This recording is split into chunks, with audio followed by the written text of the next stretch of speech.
Graça e paz, irmãos. O Senhor possa abençoar você nessa noite, derramando graça, bênção sobre o nosso coração. Eu quero convidar você a abrir sua Bíblia comigo, na carta do apóstolo Paulo aos Romanos. E eu quero convidá-lo a ler comigo o texto que está no capítulo de número 12, a partir do versículo de número 9.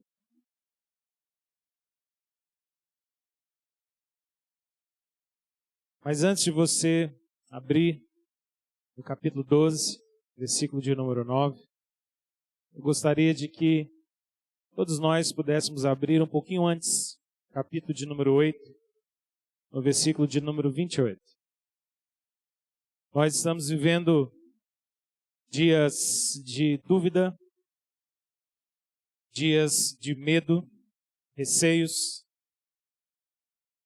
porque nós lidamos com uma epidemia, ela é real, mas ao mesmo tempo lidamos com um acúmulo de informações de natureza muito imprecisa. E conquanto seja real tudo o que nós temos enfrentado, não apenas no nosso país, mas em todo o mundo, nós sabemos que as informações falsas também abundam, são frequentes. E muitas das vezes nós ficamos no meio de tantas informações, como que meio perdidos, sem muita segurança. Mas o fato é que epidemias, que doenças, as quais nós já conhecemos, ou outras, que porventura eu e você venhamos a conhecer algum dia, e catástrofes, problemas, dores, perdas, nós sabemos que todas essas coisas, elas estão debaixo da soberania e da mão poderosa do nosso Deus. E sabemos igualmente que eu e você somos chamados a ser um povo que não apenas anuncia o Evangelho, mas que abraça o Evangelho. Que não apenas fala de esperança, mas que de fato tem esperança. Que não apenas prega ou proclama que o Senhor é rocha, mas um povo que de fato constrói sua casa sobre a rocha. Em Romanos 8, versículo de número 28, diz que nós sabemos. Diz que eu e você temos consciência plena. Diz que eu e você podemos saber com uma certeza enorme em Cristo Jesus que todas as coisas cooperam, que todas as coisas militam a favor, de que todas as coisas conjuntamente apontam para o bem daqueles que amam a Deus, daqueles que foram chamados segundo o seu propósito. E eu creio que nenhuma epidemia será diferente. Nenhum enfrentamento de natureza humana colocará em xeque essa palavra que está aqui diante de nós em Romanos 8, 28. O Senhor continua fazendo com que todas as coisas cooperem para o bem daqueles que o amam e o temem. Ame ao Senhor. Tema ao Senhor. Confie no Senhor de todo o seu coração. Em nome de Jesus. Pastor Pedro já nos falou aqui a respeito dessa semana de oração, mas eu queria somar a essa palavra, apelando profundamente ao seu coração, que você não abra mão de separar um momento a cada dia dessa semana para, junto à sua família, ou mesmo separado, se necessário for, você reserve um tempo orando ao Senhor. Nenhum dos recursos que nós podemos ter nessa terra é mais poderoso do que a oração. Porque o Senhor, a seu tempo, a seu modo, segundo sua vontade, é quem responde à oração do seu povo. As nossas orações sobem como incenso agradável ao nosso Deus. Ele recebe como cheiro agradável as suas narinas. Ele se agrada de nós quando nós dependemos dele. Separe um tempo para orar. Separe um tempo para você clamar ao Senhor.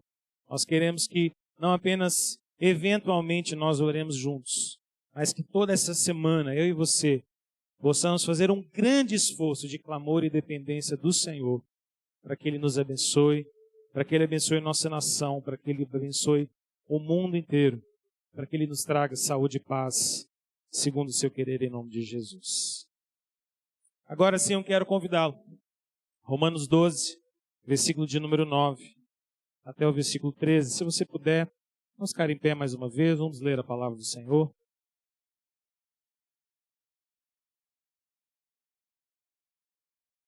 Romanos 12, versículo de número 9, até o versículo de número 13. O Senhor nos diz assim: o amor seja sem hipocrisia, detestai o mal, apegando-vos ao bem. Amai-vos cordialmente uns aos outros com amor fraternal, preferindo-vos em honra uns aos outros. No zelo, não sejais remissos, sede fervorosos de espírito, servindo ao Senhor. Regozijai-vos na esperança, sede pacientes na tribulação, na oração, perseverantes. Compartilhai as necessidades dos santos. Praticai a hospitalidade. Amém. Senhor nosso, nós pedimos, ó Deus, a Ti, que saiamos todos daqui essa noite, edificados mais uma vez pela Tua palavra. Nós cremos, ó Deus, que o Santo Espírito do Senhor é quem ilumina o nosso entendimento. E quando nós estamos diante da palavra santa do Senhor, da plena revelação em Cristo Jesus, que foi registrada e legada a nós, o Teu Espírito, ó Deus, iluminando o nosso entendimento, abrindo os olhos do nosso coração, pode nos fazer, ó Deus, sair daqui essa noite, compreendendo um pouco mais a Tua palavra, da Tua verdade, e sendo, ó Deus, edificados a cada um de nós, com a palavra, ó Deus, que é pão e alimento para a nossa alma. Por isso nós Te rogamos, ó Deus, que nós, que aqui viemos ouvir o Senhor nessa noite, possamos ouvir de fato a Tua voz, pela Tua palavra, em nome de Jesus. Amém. Pode sentar-se. Irmãos, nós estamos numa sequência de mensagens chamada Comunidade Cativante.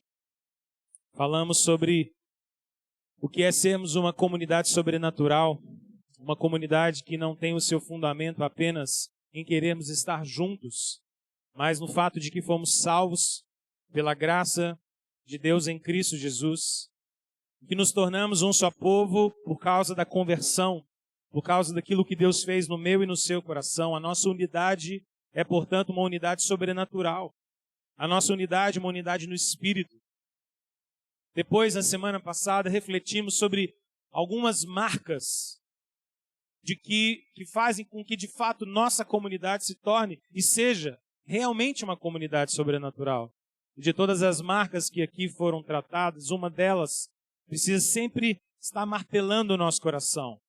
A nossa comunidade só existe porque antes dela existe Deus criando essa comunidade. É porque Deus nos faz um.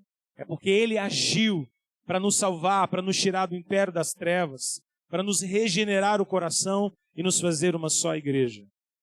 Mas hoje eu quero refletir com você a respeito do fato de que, sendo nós uma comunidade que se alarga, que recebe os de fora, que tem espaço para aqueles que são diferentes, distintos de nós, nós somos também uma comunidade chamada por Deus a termos laços mais profundos.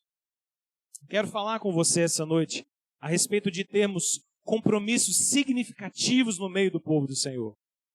Eu e você não apenas nos tornarmos membros de uma igreja como quem tem apenas o seu nome lançado num hall de membros.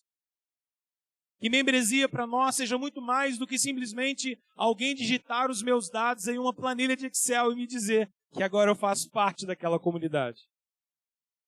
Nós compreendemos que muito mais do que qualquer tipo de comprometimento de maneira formal, sobretudo, eu e você somos chamados a sermos membros do corpo de Cristo, vivendo com compromissos significativos, compromissos realmente firmes e profundos uns com os outros no Senhor.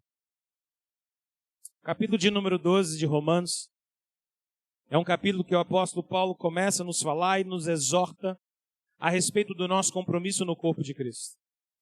Antes de falar nisso no capítulo de número 12, o apóstolo Paulo já vinha nos conduzindo nos capítulos 10, 11, falando a respeito da salvação, de como Deus nos chamou em Jesus, de como Ele uniu judeus, gentios, de como Ele fez um só povo, um novo Israel, de como através da sua sabedoria sublime e perfeita, Ele fez todas as coisas. Agora no capítulo de número 12, ele começa a nos falar a respeito de um novo modo de vida que eu e você somos chamados a viver. Se você olhar na sua Bíblia comigo, capítulo de 12, versículo de número 5, Paulo nos lembra o fato de que nós somos um só corpo em Cristo Jesus. Ele diz no versículo 5, assim também nós, conquanto muitos somos um só corpo em Cristo e membros uns dos outros. Ele nos lembra que eu e você temos uma unidade orgânica, viva.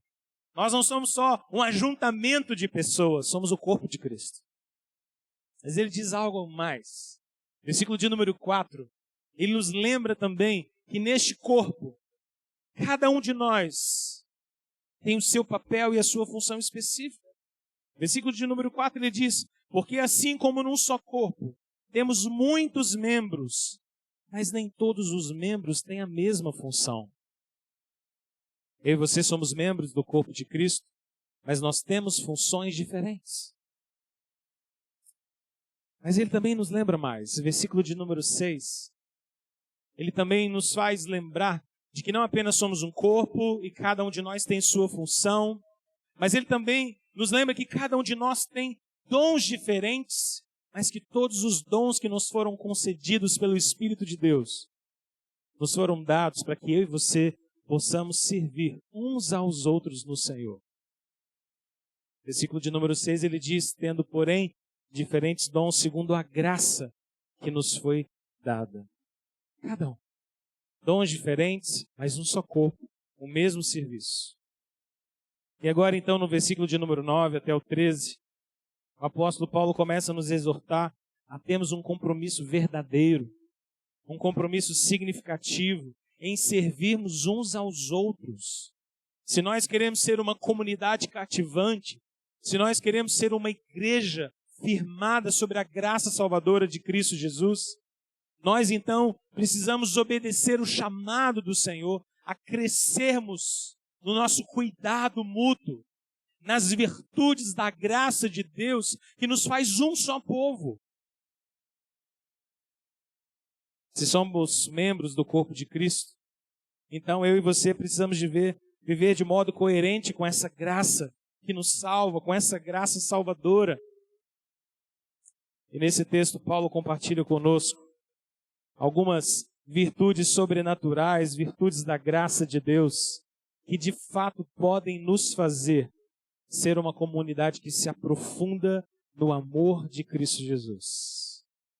Se você olhar para o versículo de número 9, Paulo começa dizendo que eu e você precisamos nortear toda a nossa vida através de um amor sem hipocrisia e através de um apego caloroso e profundo ao bem.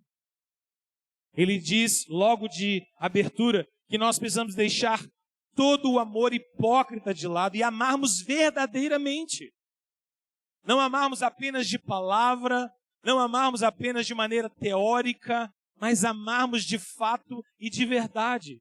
Para que tenhamos uma comunidade firmada sobre a graça de Deus, é necessário amor. Amor sacrificial, amor de entrega, amor que se doa. Ele também disse que a gente precisa deixar de lado todo o ódio. E nós precisamos deixar de lado todo o mal e apegarmos ao bem, apegarmos àquilo que é da graça de Deus e aquilo que é valioso. Não tem nenhuma possibilidade de nós sermos uma igreja cheia da graça do Senhor se nós cultivarmos em nosso meio um amor com pitadas de hipocrisia ou uma bondade um tanto preguiçosa. É preciso que haja amor sacrificial. E é preciso que haja esse apego do meu coração e do seu coração às boas obras. Paulo compartilha aqui conosco, então, a partir do versículo de número 10, algumas virtudes que podem trazer isso para a prática, que podem trazer isso para a nossa vida no dia a dia. Eu queria compartilhar algumas delas com você. Em primeiro lugar, o apóstolo começa a nos ensinar no versículo de número 10, a respeito do que verdadeiramente significa amor fraternal. Ele diz, olhe comigo na sua Bíblia, amai-vos cordialmente uns aos outros com amor fraternal, preferindo-vos em honra uns aos outros. Mesmo em português, é perceptível a ênfase do apóstolo Paulo no versículo de número 10, falar sobre amor. Amai-vos de maneira cordial, uns aos outros, com amor, que precisa ser um amor fraternal. Prefira uns aos outros em honra. Paulo quer nos lembrar que precisa ser uma marca, uma virtude presente na nossa vida como comunidade, o amor fraternal. A ideia aqui é de um amor familiar, cordial, em que nós, de fato, nos importamos uns com os outros. Irmãos, amar verdadeiramente não é coisa fácil. Amar verdadeiramente envolve sacrifício, envolve entrega, envolve doação do nosso coração. Para podermos amarmos uns aos outros com amor fraterno real, eu e você precisamos criar vínculos de confiabilidade, de amizade, vínculos de família, em que a gente de fato sente a dor do outro, chora a dor do outro, se alegra com a vitória do outro. Que grande desafio para nós, não é? Porque amar só de palavra talvez seja tão fácil. Mas esse é um convite para nós a sermos verdadeiramente afetuosos uns com os outros. Partilharmos um afeto em amor. E esse amor precisa se manifestar de maneira prática. Precisa fazer parte da nossa vida, da nossa rotina, do nosso cotidiano como igreja. Interessante porque o apóstolo João, em sua primeira epístola, capítulo de número 4, versículo 20, ele diz, se alguém disser, amo a Deus, e odiar a seu irmão é mentiroso. Pois aquele que não ama seu irmão a quem vê, não pode amar a Deus a quem não vê. Irmãos, esse é um grande chamado para nós e ao mesmo tempo uma dura exortação. O que João está dizendo, e eu creio que complementa perfeitamente o que o apóstolo Paulo está nos exortando aqui, é que eu e você não podemos amar só de palavra. Dizemos que amamos a Deus, que adoramos ao Senhor, que o Senhor é o centro do amor do nosso coração, mas não conseguimos muitas das vezes amar aquele que está ao nosso lado. Às vezes podemos sentir no nosso coração, Deus, eu amo o Senhor acima de todas as coisas. Talvez essa frase seja apenas bela, mas talvez ela esteja longe de ser prática, de ser real. O apóstolo Paulo aplica isso ainda no versículo 10, dizendo que eu e você, expressando esse amor fraterno, deveríamos preferir os outros em honra. Que palavra desafiadora essa para nós, não é? Você não acha? Tirarmos os olhos de nós mesmos e olharmos amorosamente para o nosso próximo, preferindo que nossos irmãos em Cristo, preferindo que aqueles que caminham a jornada da fé conosco, preferindo que aqueles que estão ao nosso lado nessa comunidade sobrenatural, tenham a preferência em receber honra, graça em nosso lugar. Não a mim, Senhor, a Ele. Abençoe. Um coração humilde que entende o nosso principal papel é servir, não ser servido. Eu tenho a impressão de que muitas das vezes, não poucas pessoas se aproximam da igreja do Senhor Jesus, não poucas pessoas se aproximam da comunidade dos crentes, daqueles que creem, não com o desejo de servir, mas com o anseio no seu coração de serem servidos. Quando a gente tem essa compreensão, então, na verdade, o mundo gira ao nosso redor. Nós precisamos ser amados e não amar. Precisamos ser servidos e não servir. Precisamos receber honra e não dar honra. Como o Senhor quer que eu e você pensemos completamente diferente disso. Nós somos chamados a esse corpo de Cristo para sermos membros desse corpo, para que tenhamos função específica e para que eu e você e cada um de nós possamos nos servir mutuamente. Servirmos uns aos outros em amor. Entregarmos nossa vida, nosso tempo, nossos talentos, nossos recursos a obedecer e amar a Deus e servir o nosso irmão. Quando nós compreendemos a dinâmica do amor que Deus quer que nós vivemos, eu e você passamos a perceber quão diferente a nossa comunhão se torna, percebe? É uma comunhão sobrenatural, porque só o Espírito de Deus pode inclinar o nosso coração em amor sacrificial uns aos outros. Mas o apóstolo Paulo continua, no versículo de número 11. Ele ainda nos chama a expressar esse amor e essa entrega de maneira mais profunda. Em segundo lugar, eu queria que você visse nesse texto que o apóstolo Paulo nos chama a um serviço zeloso e dedicado. Olhe comigo, versículo de número 11. Ele diz: no zelo, não sejais remissos, sede fervorosos de espírito, servindo ao Senhor. Paulo está falando aqui sobre diligência em servir. Ele está falando sobre eu e você dizermos não à preguiça. Dizermos não à indiferença espiritual. Porque no reino de Deus não existe espaço para preguiça. No reino de Deus nós somos chamados a servir e a servir com diligência, com zelo, com dedicação, com empenho do nosso coração. Quando eu falo sobre servir, irmãos, não pense que servir é apenas a forma como nós participamos de uma atividade ou outra no meio da igreja. Mas, sobretudo, como nós servimos uns aos outros. Como nós nos entregamos de maneira preocupada, atenta, zelosa, para com aqueles que estão ao nosso redor.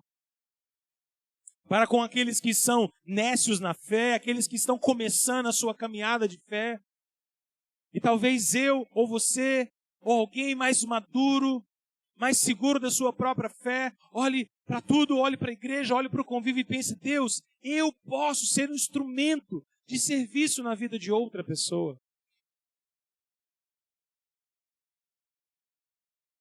Particularmente, eu tenho uma expectativa muito grande que nós, como Igreja Presbiteriana do Eldorado, possamos florescer muito no nosso discipulado mútuo. E você, ao encontrar alguém que precisa de suporte na caminhada, de alguém que precisa de uma palavra, de um direcionamento, possa encostar nessa pessoa e dizer: vamos tomar um café junto. Vamos conversar. Deixa eu caminhar com você um pouquinho. Vamos nos encontrar com certa regularidade. Deixa eu servir você. Isso é zelo. Hebreus capítulo 6, versículo 11. Diz o seguinte: continue cada um de vós, mostrando até o fim a mesma diligência para a plena certeza da esperança, para que não vos torneis indolentes. Deus não quer que eu e você sejamos no reino de Deus, sejamos no meio do corpo de Cristo, pessoas indiferentes. Pessoas que vêm, mas nada fazem. Deus não quer que nós sejamos pessoas que não se incomodam mais. Deus quer que eu e você tenhamos sensibilidade espiritual e disposição e zelo para nos doarmos. Paulo continua no versículo 11 dizendo que nós precisamos ser fervorosos de espírito. Como a gente tem entendido mal essa ideia de sermos fervorosos espirituais, não é? Quando a gente pensa na ideia de fervor, muitas das vezes nós pensamos numa maneira típica e única de expressar a nossa fé. Às vezes, quando nós encontramos algum irmão se expressando um pouco mais fortemente na sua oração, ou na sua forma de manifestar a sua adoração, nós entendemos que só isso é sinônimo de fervor espiritual. Isso pode ser um engano da nossa parte. Afinal de contas, nós expressamos nossa espiritualidade de modo diferente. Alguns são mais extrovertidos, outros introvertidos. Mas o fervor espiritual, sobretudo, é um impulsionamento do Espírito de Deus agindo lá no nosso coração, que se expressa das mais diversas maneiras, mas, sobretudo, que se expressa num anseio, numa capacitação, num impulsionamento para servirmos uns aos outros no Senhor. Para doarmos toda a nossa vida, para queimarmos toda a nossa vida em serviço entregue, abnegado, confiante no Senhor. Somos muito fervorosos quando nós deixamos a chama e a paixão do Evangelho queimar-nos por dentro, de tal forma que entregamos nossa vida completa a servirmos ao Senhor, a obedecermos ao nosso Deus, a amarmos ao nosso Deus sobre todas as coisas e ao nosso próximo como a nós mesmos. 2 Tessalonicenses 3:13 diz: irmãos, não vos canseis de fazer o bem. Não fique cansado de fazer aquilo que é bom e agradável a Deus. Peça a Deus fervor espiritual para que você continue servindo. Interessante que no capítulo de número 12, Paulo usa 3 palavras gregas para falar sobre serviço. A primeira palavra ele usa no versículo de número 1. Quando ele fala sobre o nosso culto, o culto racional que prestamos ao Senhor. A palavra que nós traduzimos para culto é a palavra serviço em grego, é a palavra latreia. Que significa esse serviço de adoração. Porque quando nós nos reunimos para adorar o Senhor, nós prestamos a Ele um serviço de louvor, um serviço de adoração, uma obra de ações de graça, sacrifícios de louvor ao nosso Deus. Mais adiante, versículo de número 7, Paulo utiliza uma outra palavra. No versículo de número 7, ele utiliza a palavra diaconia, que nós conhecemos em português. Diaconia tem a ver com serviço prático. Latreia tem a ver com adoração. Diaconia tem a ver com serviço prático. Com pegarmos as coisas e fazermos o que tiver que fazer. Mas então, no versículo de número 11, ele termina o versículo 11 usando uma terceira palavra. Ele diz que eu e você precisamos ser fervorosos em espírito, servindo ao Senhor. E agora a palavra que ele utiliza é a palavra doulos. A ideia aqui é de um serviço de um escravo. A ideia aqui é de um serviço de alguém que entregou toda a sua vida para obedecer o seu mestre. Deus quer que eu e você o sirvamos adorando, o sirvamos de maneira prática e o sirvamos entregando toda a nossa vida a Ele. Ele é o nosso mestre, Ele é o dono da nossa vida, Ele nos dá a direção e nós simplesmente o seguimos. Esse é o chamado de Deus para nós. Irmãos, sermos zelosos no serviço, sermos zelosos em servir ao Senhor, é extirparmos, retirarmos todo tipo de idolatria da nossa vida. Eu e você não podemos ter 2, 3, 4, 10 senhores. Só um pode ser o Senhor da nossa vida, Jesus Cristo. Só Ele pode ser o nosso dono. Ele nos arrancou do império das trevas, Ele nos tirou da escravidão de Satanás, Ele nos tirou da escravidão do pecado, do jugo da carne, Ele nos arranca desse cativeiro. Mas agora Ele nos transporta para um reino de graça e amor.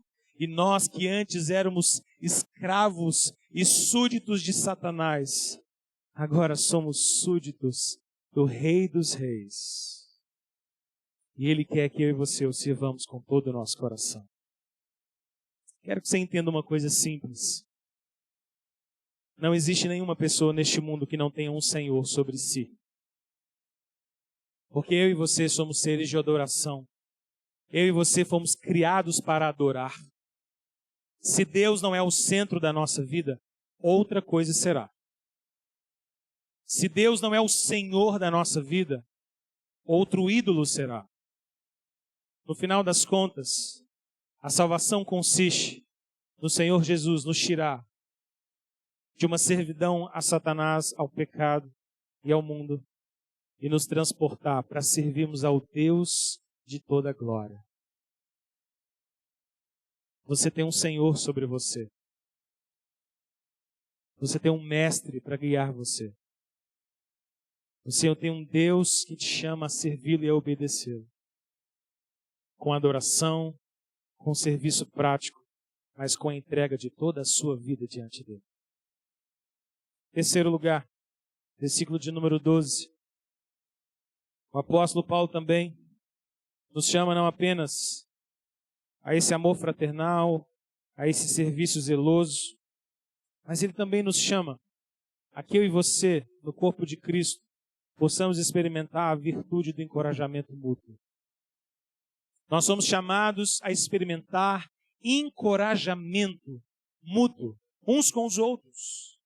Versículo de número 12, ele diz: regozijai-vos na esperança, sede pacientes na tribulação, na oração, sede perseverantes. Primeiro ele começa falando sobre esperança e alegria, porque eu e você precisamos nos regozijar na esperança. Eu e você precisamos encontrar a nossa alegria e esperar e confiar no Senhor.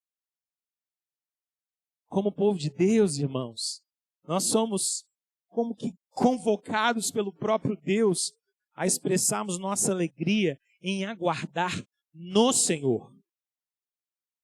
A nossa alegria é saber que Ele controla todas as coisas. Se tem uma coisa que é maravilhosa quando a gente é criança, é a gente saber que no final das contas a responsabilidade é do papai ou da mamãe. Não é assim? E aí a gente faz alguma coisa errada e dá aquela baguncinha toda.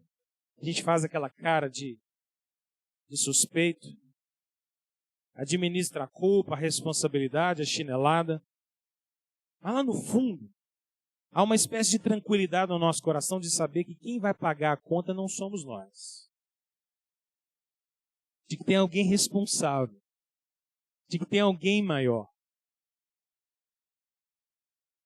Você pode se alegrar na esperança por saber que por mais que as circunstâncias ao seu redor te chamem ao desespero, você tem um Deus que é o dono da história. Ele escreve a história.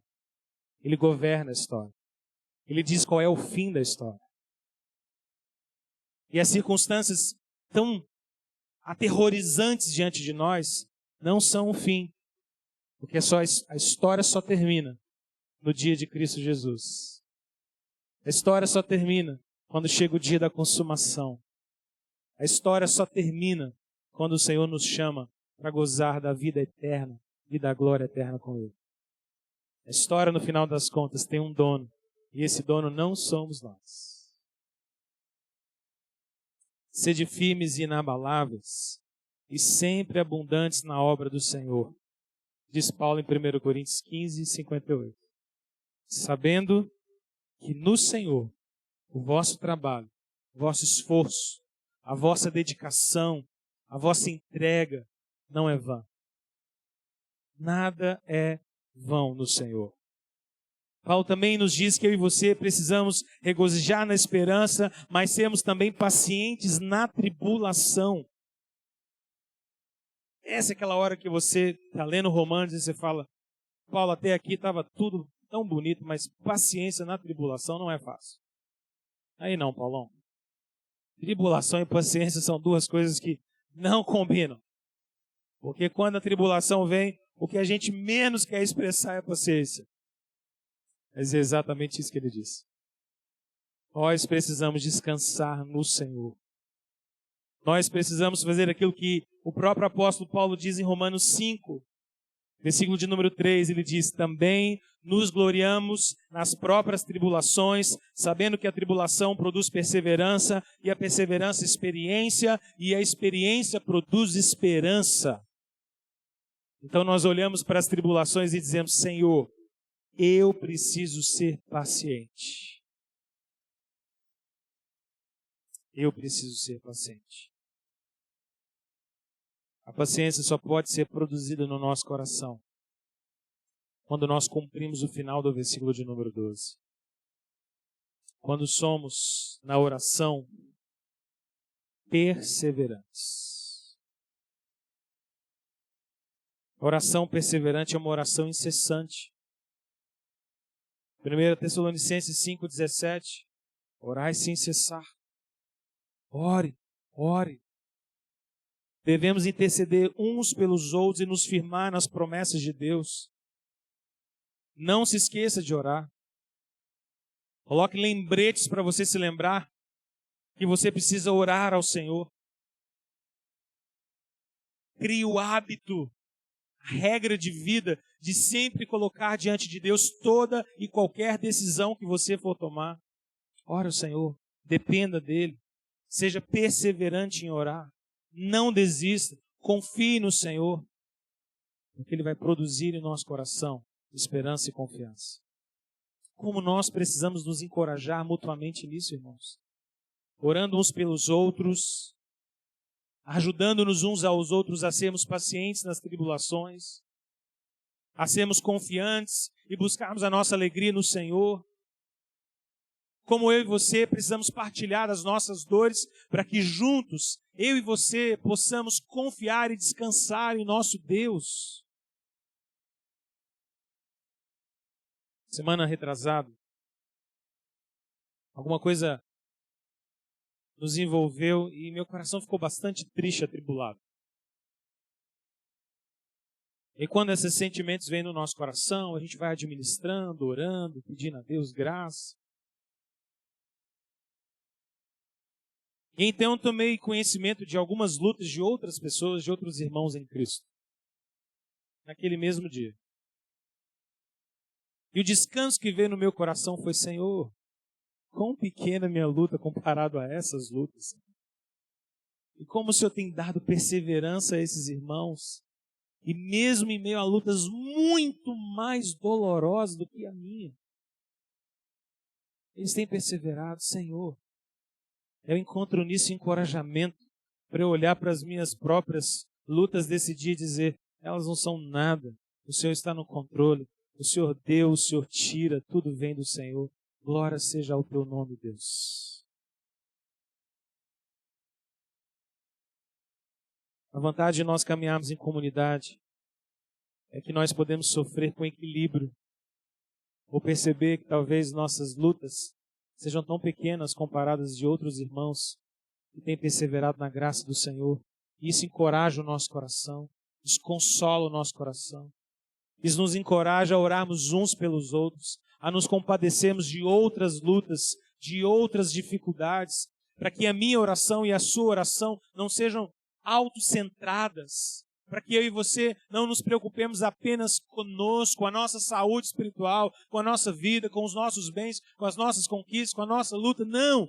Para que nós olhemos para o lado e possamos ver o outro, a nossa igreja, aqueles que caminham conosco e dizer: Deus, temos vivido lutas e batalhas semelhantes, algumas maiores e mais dolorosas do que outras, mas nós podemos testemunhar ao longo do tempo que o Senhor tem dado vitória, que o Senhor tem dado força, que o Senhor tem dado graça a tantos irmãos e irmãs. Dê a mim também, Senhor, porque em Jesus nós somos um só corpo. Que maravilha é poder conhecer tantos testemunhos de muitos irmãos que estão aqui me ouvindo agora e saber como Deus tem sustentado você, como Deus tem alimentado o seu coração, como Deus tem te feito vencer o luto, a dor, o medo. Isso é testemunho de que o milagre de Deus se faz presente entre nós. Irmãos, como caminhar junto, encorajamento alegra o nosso coração.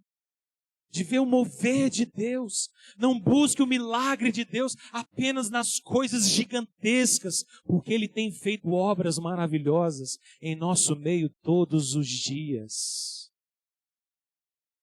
Eu olho para essa plateia, esse público diante de mim, essa igreja diante de mim, vejo tantos rostinhos de irmãos aqui, que nos últimos anos perderam entes queridos, irmãos com os quais eu chorei em velórios, e posso olhar com alegria de ver como o Senhor tem sustentado você, a sua casa até agora, como o Senhor não desamparou você, como o Senhor te fortaleceu. Eu olho e vejo tantos irmãos que enfrentaram lutas duras na área da saúde. Gente que esteve em CTI, em UTI, acamado, passando por cirurgias duras, e estão aqui hoje de pé ou assentados, mas com a alegria de saber que o Senhor te restaurou. Quantos mais milagres nós precisamos ver para nos lembrarmos de que o Senhor é conosco? Quantos mais? Só uma geração incrédula e adúltera pede sinais sequenciais e desesperados ao Senhor Jesus. O maior sinal Ele já nos deu. O sinal de Jonas, porque o Senhor Jesus esteve no ventre da terra por 3 dias, mas o 3º dia Ele ressuscitou dentre os mortos. Esse é o maior milagre da história. Ele vive e reina sentado em um alto sublime trono. Ele controla a minha vida, a sua vida. Ele controla a história. E esse Deus é o Deus que nos fez ser uma comunidade sobrenatural. Ele que alimenta o nosso coração. E é Ele que está aqui essa noite consolando nossa vida. 4º e último lugar. Versículo de número 13. O apóstolo Paulo agora nos fala sobre termos uma comunhão profunda. E eu quero terminar com essa última virtude. Ele diz, versículo 13, compartilhar a necessidade dos santos, praticar a hospitalidade. Aqui o apóstolo Paulo nos chamou a um degrau ainda mais profundo. Ele nos chamou a um passo ainda adiante no nosso comprometimento um com o outro. Porque aqui ele diz que nós precisamos compartilhar da necessidade dos santos. Interessante, porque a palavra que o apóstolo Paulo usa aqui para compartilhar, a palavra koinonia. Koinonia, você sabe, significa comunhão. E aqui ele diz que eu e você precisamos ter comunhão. Que nós precisamos partilhar, compartilhar. Que a gente precisa se envolver, que a gente precisa sujar a mão, que a gente precisa chegar próximo, sentir a dor e a necessidade uns dos outros. O chamado dele é para que eu e você possamos aprofundar a nossa comunhão uns com os outros. O pastor norte-americano que eu tenho tanto carinho e apreço, chamado John MacArthur, ele diz algo que fala muito ao meu coração. Ele diz o seguinte: o fluxo da vida sobrenatural é externo, não interno. E atender às necessidades dos irmãos é mais importante do que atender às nossas próprias necessidades. Se eu e você queremos viver uma vida sobrenatural, segundo Jesus, segundo a palavra, segundo a revelação, nós precisamos deixar de olhar para dentro de nós e olharmos para aqueles que estão ao nosso redor. Vida espiritual é vida de serviço, de entrega. Vida sobrenatural é quando a gente suja a mão com a vida do outro, quando a gente chora o choro do outro, quando a gente experimenta a caminhada junto na graça do Senhor. Aí a gente vive uma vida espiritual integral. A sobrenaturalidade de uma vida espiritual, irmão, se manifesta na praticidade da entrega que eu e você fazemos uns aos outros. Se nós dizemos amar a Deus, mas não enxergamos o nosso irmão do nosso lado, então a nossa espiritualidade é vã. É tão bom quando o Senhor quebranta o nosso coração, quando a gente se entrega em lágrimas na presença do Senhor. Quão maravilhoso é isso, não é? Quando a gente experimenta deleite, e quando a gente tem aquela comunhão individual maravilhosa com o Senhor, Ele fala conosco, Ele trata o nosso coração, Ele nos ensina pela palavra. Tudo isso é tão maravilhoso. Mas a vida espiritual não termina nisso. O fluxo da vida sobrenatural é externo, não só interno. É quando nós nos doamos, quando a gente se entrega, quando a gente vive para servirmos, somos convocados a partilhar das necessidades uns dos outros, dando suporte, dando segurança. Somos igualmente encorajados a praticar a hospitalidade. Ele diz na sequência, praticai a hospitalidade. Somos hospitaleiros não apenas quando abrimos a porta da nossa casa, somos hospitaleiros quando abrimos a porta do nosso coração. Ser hospitaleiro não é só quando a gente serve um cafezinho gostoso, embora isso seja bom demais. Praticar a hospitalidade é quando a gente entrega a nossa vida, o nosso tempo, o nosso recurso para servir, para nos doarmos. Eu tenho um aluno no seminário, tem alguns aqui hoje. Todos os dias que eu chego na sala, ele se incomoda profundamente com o fato de ter ou não água para eu beber durante aquela aula. Se eu chego, por exemplo, e porventura estou dando uma aula e esqueci de trazer um copinho de água, ele não esquece. Eu esqueço, mas ele não. Ele já vai olhando para ver se tem água, e vai assistindo a aula e acompanhando o fluxo, a quantidade e o volume da água no copo. Se a água secar, sem que eu mesmo veja, às vezes, ele já pegou o meu copo, já saiu discretamente, já desceu, já encheu de novo, já voltou, já colocou lá e não falou nada. E esses dias eu subi para a aula sem copo. Estava só uma garrafinha enfiada na mochila. Eu cheguei, esqueci de pegar água. Estava ali montando o laptop, ligando o data show, me preparando para dar uma aula. Quando eu menos percebo que eu vou para o lado de cá, eu vejo o vultozinho dele aqui, surrupiando gentilmente e cordialmente minha garrafinha. Ele pegou rápido minha garrafinha e quando eu vi, lá vai ele com a minha garrafinha. Eu já sabia o que ele ia fazer. Desceu, encheu a garrafinha, voltou, colocou a garrafinha discretamente e sentou calado. Todas as semanas eu tenho a grata bênção de ser servido por ele. Nunca pediu nenhum pontinho a mais. Se precisar, é óbvio que eu vou dar. Mas não pediu. Tão simples, né, gente? Tão simples.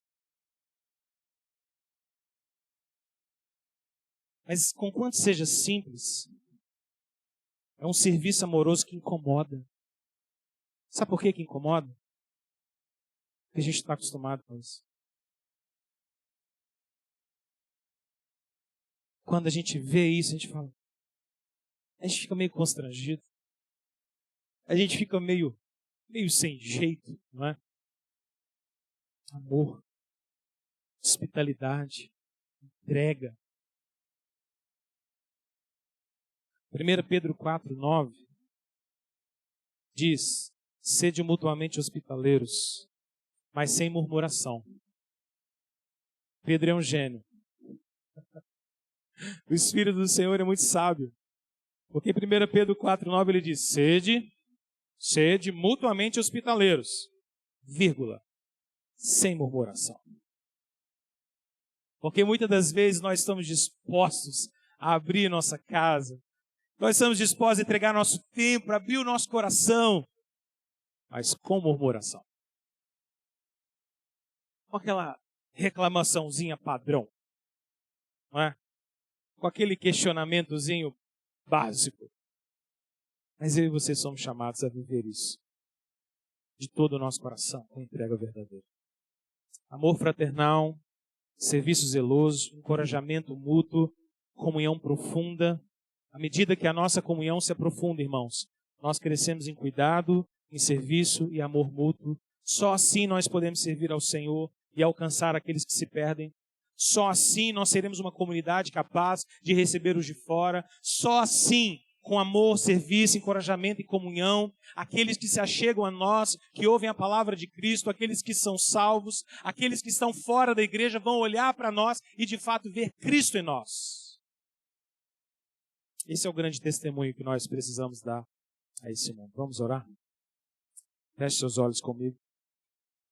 Peça ao Senhor Deus, faça-nos ter um compromisso significativo e profundo com os nossos irmãos em Cristo Jesus.